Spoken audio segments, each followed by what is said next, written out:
الحمدللہ الذی ہدانا لہذا وما کنا لنہتدی لولا ان ہدانا اللہ۔ سوال یہ ہے کہ بیت الخلاء جس کو حمام بھی کہتے ہیں اور جس کو لیٹرین بھی کہتے ہیں، اس کی چھت پر نماز پڑھنے کا کیا حکم ہے؟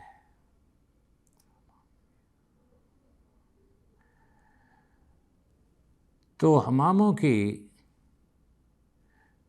چھتوں پر نماز پڑھنے میں شرعاً کوئی حرج نہیں ہے، کیونکہ آج کل ہمارے حماموں کو کوئی الگ سے عمارت، ہمارے حماموں کے لیے کوئی الگ سے عمارت نہیں بنائی جاتی، ان کی چھت سارے گھر کی چھت میں شامل ہوتی ہے، جس کو بیت الخلاء بھی کہتے ہیں۔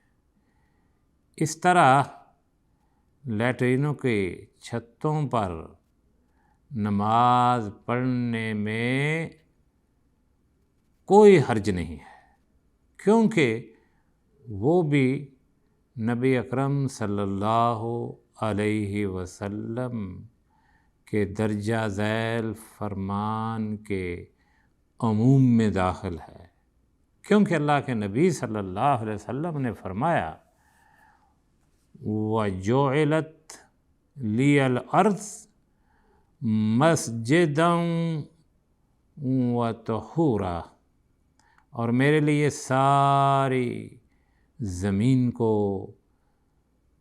مسجد اور پاک بنا دیا گیا ہے۔ اللہ کے نبی صلی اللہ علیہ وسلم نے فرمایا کہ ساری زمین میری امت کے لیے پاک بنائی گئی، میرے لیے پاک بنائی ہے۔ لیکن نماز جن جگہوں پر پڑھنی جائز نہیں وہ لیٹرینوں کے اندر ہے، کیونکہ وہ صفائی والی جگہ نہیں ہوتی۔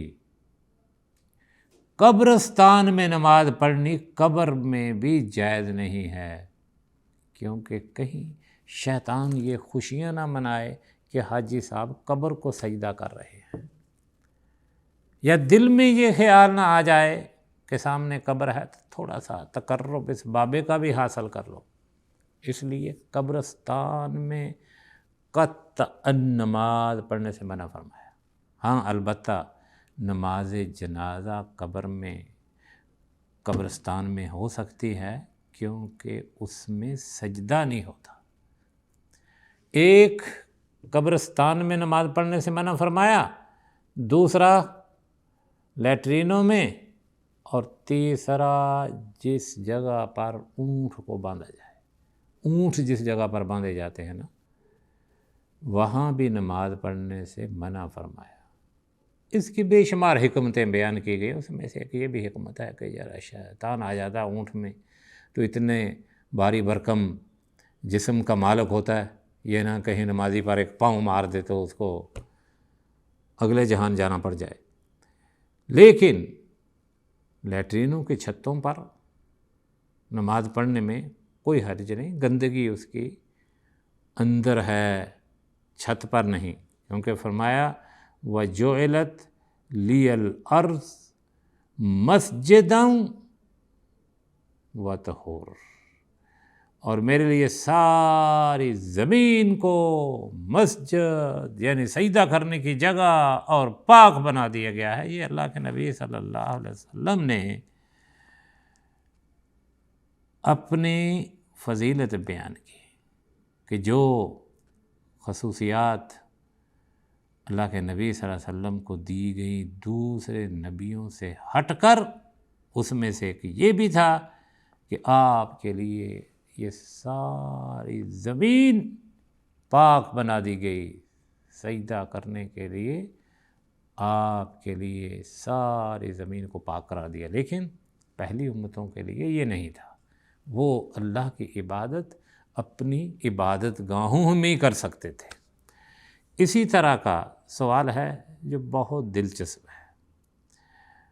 مسجد حرام کی زمین پر جوتوں سمیت چلنے والے کے بارے میں کیا حکم ہے؟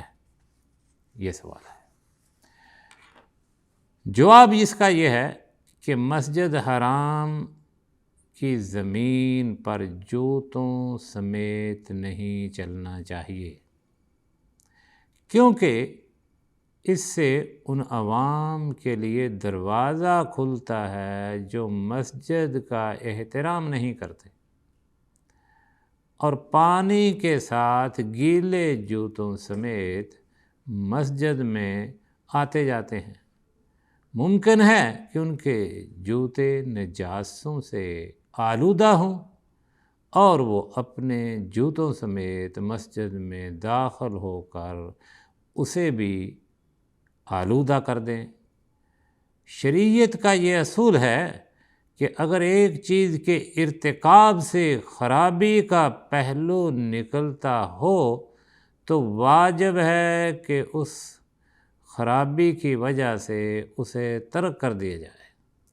اہل علم کے ہاں یہ قاعدہ معروف ہے، جب مصالح اور مفاسد میں اختلاف ہو اور دونوں کا پہلو برابر ہو یا مفاسد کا پہلو راجح ہو تو اس صورت میں مفسدہ کو دور کر دینا مصالح اختیار کرنے کی نسبت زیادہ بہتر ہے۔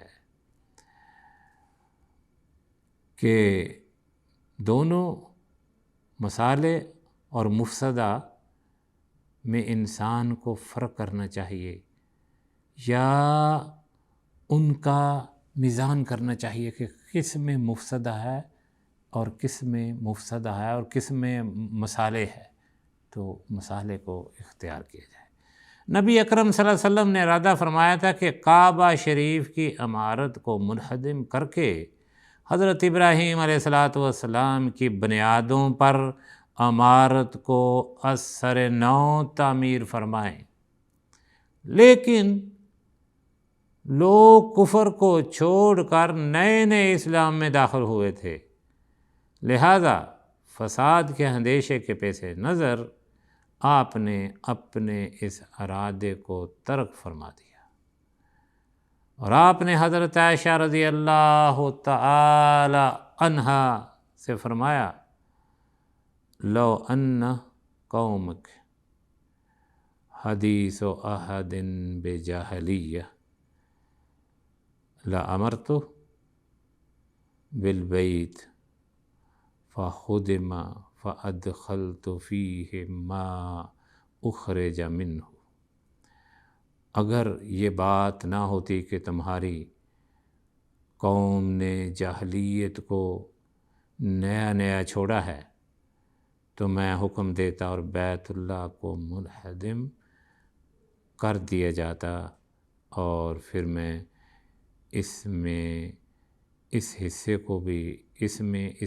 کو بھی داخل کر دیتا جس کو اس سے خارج کر دیا گیا تھا اور اسے زمین کے ساتھ لگا دیتا اور اس کے 2 دروازے بنا دیتا، ایک مشرق دروازہ اور دوسرا مغرب دروازہ، اور اسے ابراہیم علیہ السلام کی بنیادوں پر استوار کر دیتا۔ کتنی عظیم بات کہی، اللہ کے نبی ہیں، قریشی ہیں، ہاشمی ہیں، سید الانبیاء، سید البشر ہیں، لیکن دیکھو فساد سے کس قدر ڈر رہے ہیں۔ کل مجھے ایک آدمی پوچھ رہا ہے کہ یہ بتاؤ کہ بیت اللہ کی طرف ٹانگیں کر کے سونا جائز ہے کہ نہیں؟ تو میں نے جو اس کو جواب دیا آپ بھی سن لیں۔ میں نے کہا کہ جب مکہ فتح ہوا تو اللہ کے نبی صلی اللہ علیہ وسلم نے حضرت بلال سے کہا کہ بلال آج بیت اللہ کی چھت پر چڑھ کر اذان دو، چھت پر، بیت اللہ کے اندر نہیں، بیت اللہ کی بلال بیت اللہ کی چھت پر چڑھ کر اذان دو۔ تو میں کہا کرتا ہوں کہ ہمارے مشرف صاحب، کون نہیں جانتا مشرف کو، وہ کہا کرتے تھے کہ میں فخر کرتا ہوں کہ میں بیت اللہ کی چھت پر چڑھا ہوں۔ چھت پر چڑھنا یا 4000 کلومیٹر سے دور ادھر پاؤں کرنا، کون سی بات خطرناک ہے؟ ایک آدمی چھت پر ہی چڑھ گیا، ایک آدمی 4000 3000 5000 10,000 میل سے ادھر ٹانگیں کر رہا ہے۔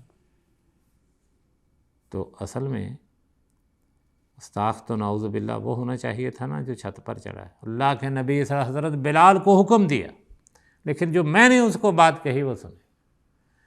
میں نے اس کو کہا بھائی فتنے سے بچ جانا، یہ نہ کہ آپ حضرت بلال کا واقعہ دل میں سینے میں رکھ کے تو کسی جگہ پر جہاں لوگوں کو اس مسئلے کا پتہ نہیں کہ بیت اللہ کی طرف ٹانگیں کرنا، پاؤں کرنا یہ کوئی مسئلہ ہی نہیں ہے، یہ گستاخی نہیں شمار ہوتی، اور یہ عربوں کو پتہ بھی نہیں یہ کام، یہ ہمارے میڈ ان انڈیا ہے، ہمارے ادب احترام کا طریقہ کار یہی ہے۔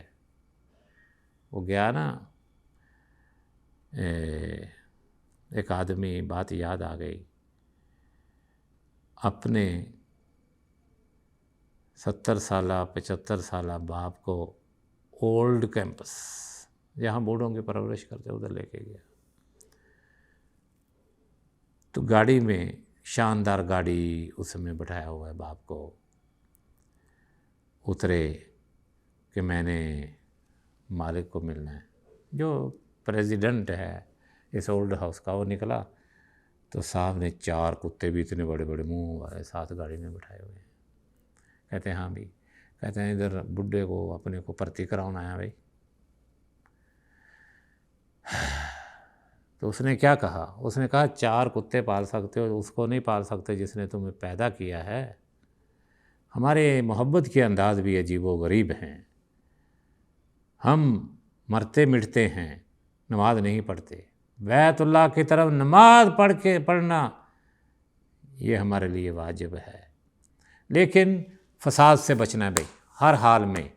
لوگ جاہل نہیں پوچھیں گے کہ سنت کیا ہے، حدیث کیا ہے، پٹائی کر دیں گے، چین بوٹی کر دیں گے، اس سے بچنا ہے آپ نے۔ اور اللہ کے نبی صلی اللہ علیہ وسلم دیکھو فساد سے بچنے کی خاطر یہ کام نہیں کر رہے کہ دل میں آ رہا ہے، آپ تو نبی تھے، تو اس لیے دعا ہے اللہ رب العزت ہمیں کتاب اللہ و سنت رسول پر عمل پیرا ہونے کی توفیق عطا فرمائے۔ صلی اللہ علیہ وسلم۔